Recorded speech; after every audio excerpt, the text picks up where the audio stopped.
Hello everyone and welcome to the channel. I'm Cindy Daychuck with Queen Bee Creations. Thanks for tuning in today.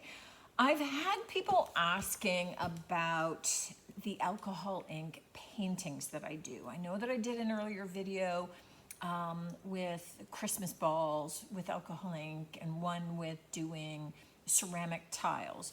But specifically people are interested in the paintings and these are people that are perhaps following items that are going into the store, which is, where I'm listing some of the paintings and things.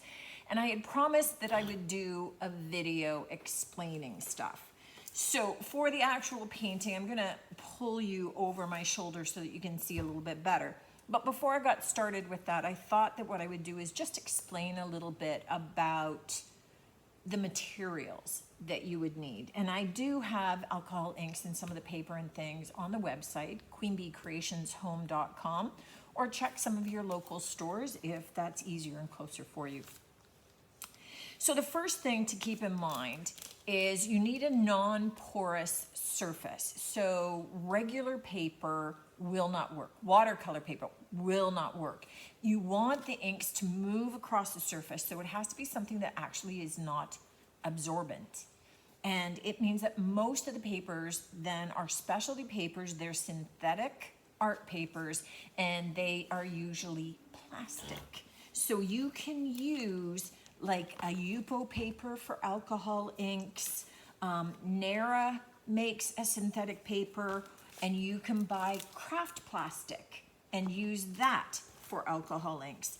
But the difference with the inks is that you create the movement with it by using alcohol, and you want it to be, like 90% or better is great.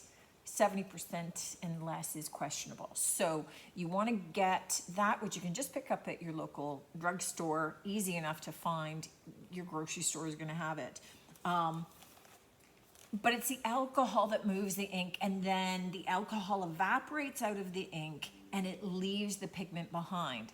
So it's a little bit different. Don't expect it to move like watercolor does. The paper isn't absorbing your color and helping it spread.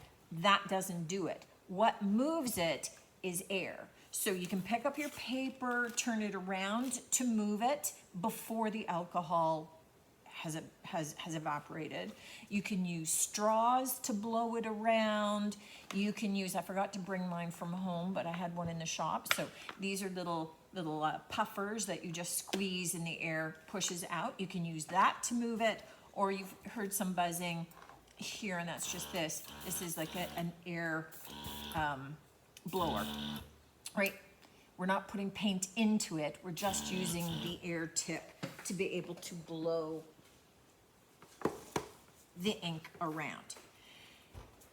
The other thing is when you drop the ink onto your paper, it will, like all things, maybe start to spread.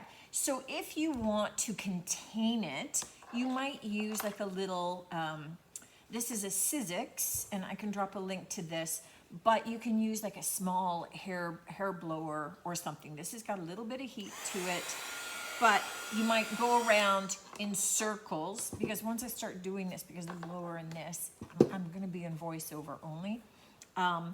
But you could use this to kind of blow around it to keep it condensed in one spot, or you could use this to kind of move it as well.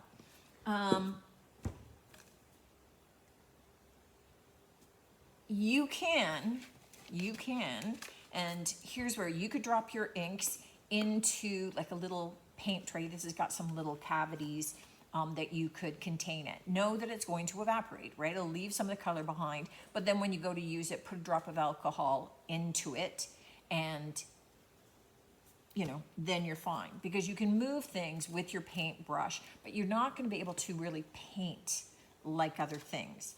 If you've dropped some color onto your paper and now it's dried in place, any alcohol that you add, like a new color or new alcohol, right? And I have a little squirt bottle with a little tiny thin nozzle to add just a little bit at a time, is going to reactivate that color and move it.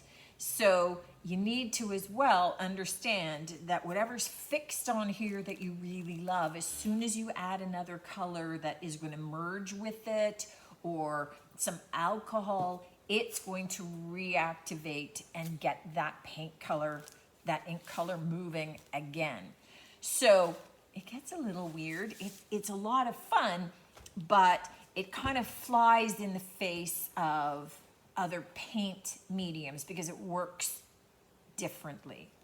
And you can't just necessarily paint an exact image. If I had all my background and foreground all done, and then I wanted to paint alcohol trees in, those trees are going to reactivate my background and spread them. So it becomes a little bit different in terms of how you start to build that up. There are things called alcohol ink markers. So these act like a marker on your pad, on your paper, but as soon as you add alcohol, now that marker ink can move. So it's a way of maybe putting color into an exact spot, or adding color into a very specific spot afterward to add some details or some emphasis or some specific lines, because it doesn't have so much alcohol in it bleeding out that you're going to get that kind of spread. I think those are a lot of the basics. We're just going to start playing with a piece, and I'll pop in every so often as I need to say something. I will drop in whatever colors of inks that I use into the description box. So if you ended up loving them and wanting them, then you know which colors they were. I have a mix of colors, both from Ranger in terms of alcohol inks. I have some of the Pinata colors, and I also have T-Rex colors. So you can mix from different lines, whatever happens to be available, so don't agonize about that either. The strength that you blow, whether you blow in a, or you're blowing in a, right, is going to, the short bursts are going to kind of explode the ink out. The slow, steady breaths, which you use more often, are going to move it. Whether you are blowing, usually if you want to move your paint in line, you are blowing slightly behind where the ink is and then moving toward it, and that will spread that ink out toward that center. Details afterward, I just use some micron pens, that usually an archival ink so that they stick. And then we'll talk about how to seal it after we've got a picture. So let's do something, well, probably a little organic, but we'll see where it goes. Sometimes I just don't know. But you'll get an idea of the ink. Here's the start of our project. What I'm doing first is laying down the initial color. I'm thinking green as a bit of a background, meaning the leaves, getting a bit of that element to it. So I'm dropping down the color and I'm using that dryer to try and contain it to a particular spot. You're gonna see I do it better sometimes than other times. So don't agonize over this if your colors start to bleed all over, right? Like, look at the yellow. I had a really hard time with the yellow. It wanted to move everywhere. But you're just drawing out that ink so that you can then add other inks without the risk of them merging with and overtaking. You can see here the yellow just was crazy. Now I'm adding a little bit of pink, so I'm putting in a couple of the petal colors and dropping those colors in, and then just kind of drying them as well so that they're not bleeding everywhere and overtaking. Again, it's not the greatest job here. They're not sitting down nice and neat. I did better with the green dots than other things, but it's all okay. Once we've got the color down, I'm adding a little bit of black in the center because this is going to be the center of our flower. And you're going to see as we start to add some of our alcohol to it later, it starts to create some more definition to our flower. This is the start of our alcohol, laying it down, letting it sit. And you see that I like to drag the alcohol out toward the edge a little bit, just so that it kind of sets the direction helps the air blow it where I want it to go. So we just keep dropping some alcohol, let it set a little bit. You'll see it sort of expand and pick up more of the ink as it sort of regenerates the ink more than anything else. And then we're blowing it out. Trust me, it's not going to look great. Every so often you see me tip the page, and that's really just to drop more of that alcohol and ink onto the paper towel below rather than having it sit around all the edges. But don't worry about having to have clean edges, because if you're going to drop it into a frame or a mat, the edges are going to be hidden. But you'll see I just keep going around. Oh, I'm dropping in a little bit more pink because I didn't think it was pinky enough. But each time that I'm going around the circle, I'm dropping the alcohol from the outside of color, moving slowly in toward the center of the color, so that each petal starts to pick up more of those colors on the way, and they start to move in toward the center. And as I start to get close to the center, I start to slowly pick up a little bit of that black that starts to kind of color some of it in. And you'll see that the center now starts to almost create a little bit more definition, because we're pushing more and more of the ink away, so that we start seeing a little bit of a lighter shading happening in the center as we start to move some of that ink away from the center.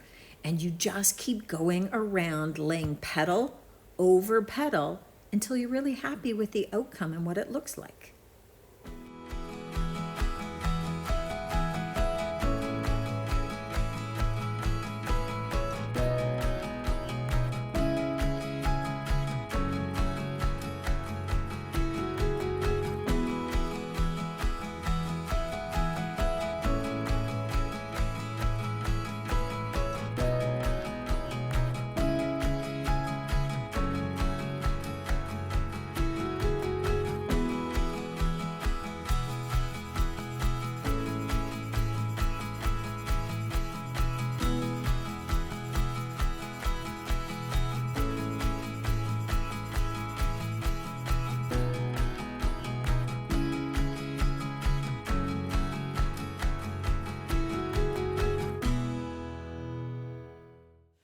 To finish off, when I do flowers like this, and usually I do this kind of flower just on a small card size, and very often I do give these as cards.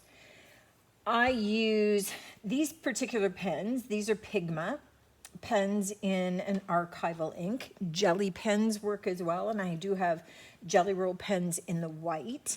And I use these to kind of accentuate the petals and to give a little bit more definition. So I don't necessarily follow the full petal and the full line of it, but I do kind of roughly give it a little bit of the look of the petal, and just kind of highlight some of the natural places that's happening, if that makes sense. And you go with kind of the flow of how yours kind of worked out. And you can see how each of those individual petals kind of layers over each other as you're creating your look, and as it's blowing out, and you just kind of work with that look, right? Make that happen. And you might have to every so often just kind of clean off your pen a little bit, because you're getting the alcohol ink maybe starting to clog it up a little bit. But I'll use kind of a thicker marker to do that. One of these pens, a little bit thicker, to do just those bigger, oversized lines. And then I'll go in with a finer pen. And so that was a 0.01. This is a 0.0. Well, actually, this is a thicker pen. think this might be my smallest one that's working.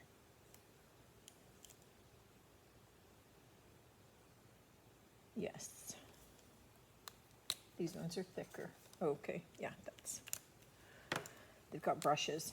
And then I'll add a little bit of, just maybe some small strokes here. Just pulling out of the center a little bit.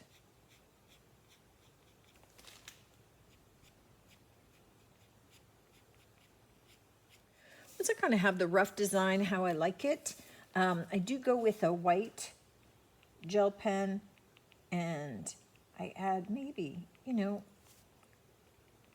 a little bit of dotting in the center just to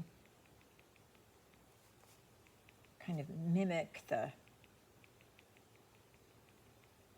pestles, the definition in there, and just give a little bit more distinction. The nice thing about these is they are never the same, and once you put a border around them and you start to create a bit of that, they look awesome. All right, this is the little flower that we did together. You can see frames make the world of difference, don't they? What you need to do is alcohol ink will fade in the sun. So taking a Krylon UV archival spray, spraying it over is going to help prevent that. You can then take like a low odor, I just use the Krylon again, matte over top of it just to be able to seal and protect it before I frame it. But this is the one that we did, and again, just adding in a few of those details. This is another flower, and again, it's the same size card. It's just in a bigger frame, so it sets it apart, and you can see much bigger petals. Again, just the way that you blow it. You can get into doing little scenery pictures, though. So this is a little scenery one that's hanging in the shop. A big tulip. You can do kind of little abstract ones too. They're super fun. It's a lot of blowing. You can see, you just kind of play with the flow of the air and the inks, and you've got a lot of flexibility. Some of it is playing with the colors, finding out what the colors can do, and you're going to find that you've got some of your favorites as you go. But you know what? It's all about playing. I hope that you give the alcohol inks a try. I've found them to be just a lot of fun. And it doesn't have to, you know, people say that the inks are pretty expensive. They usually come in a 3-pack, but they go a long way. You are using more alcohol than you are ink. And, you know, really, you're using the alcohol to be able to dilute the ink, to move the ink, and the alcohol is the cheapest part of this. I would suggest getting a pack of paper, cutting them down, and playing with them. Some people have said that there are certain photo papers that work. I have yet to find one that does. Usually, as soon as you drop the ink, it will leave a circle. It will move still, but you still have that stain. And the plastic papers don't give you that. So I find that they're a better quality, but cut them down into size and to be able to play with them. You can certainly play with tiles, but the tiles, the movement is a little bit different as well. Nice thing about them is that you can wipe them off. The real plastic papers, you can do a lot of cleanup on them too. You can take a paper towel, dip it into your alcohol, wipe away areas.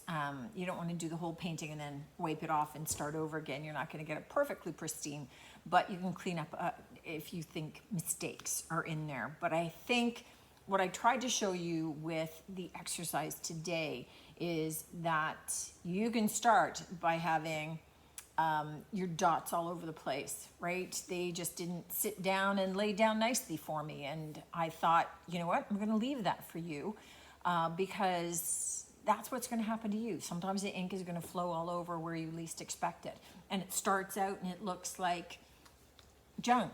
It doesn't look nice, but you can keep blowing. You can keep thinning it out. You can see how the center of our flower, we started to be able to clean out. That was us cleaning out some of the ink, which gave us a little bit more definition and distinction. We could take that even further if we want.